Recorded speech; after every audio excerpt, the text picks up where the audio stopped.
Hi, third actor. This is a really short demonstration of how to create breakout rooms in Zoom.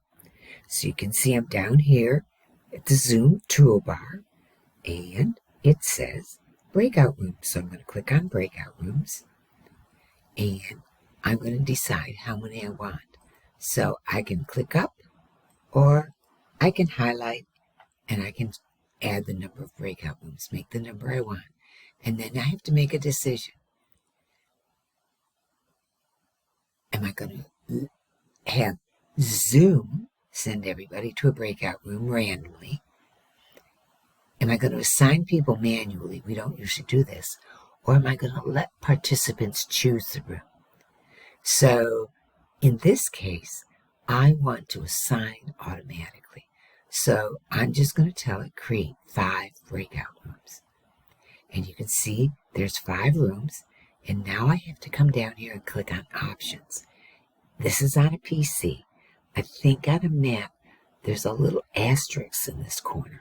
So I'm going to click on options, and I'm going to say automatically move all assigned participants to breakout rooms. And I'm going to set the time I want people to be in breakout rooms. I could set it for 20 minutes if I wanted, and I could set it for, by highlighting, 5 minutes if I wanted.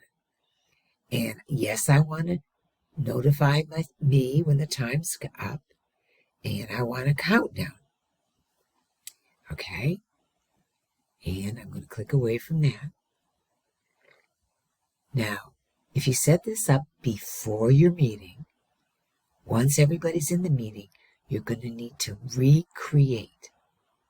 Okay, and then you click open all rooms. Now, you can, and this is particularly helpful if you've chosen to let people move to the room of their choice because you want people in rooms about different topics. See, I moused over this and it said rename. So instead, let's say this is going to be the room that's going to talk about democracy. And I type that in and tap enter. And let's say we want to have another room. I'm going to rename it. It's going to talk about, in that room, they're going to talk about climate. And I can rename it. And as you see, I also have the option to delete a room if there's more than I want. So I just click on delete. Do I want to delete room 5? Yes. And it's gone. Okay? Now I can't show you what happens when I recreate or when I open all rooms because I'm here in Zoom by myself. But I hope this helps. Not hard. Zoom does all the work. You just set it up and Zoom will take care of it all. Hope this helps.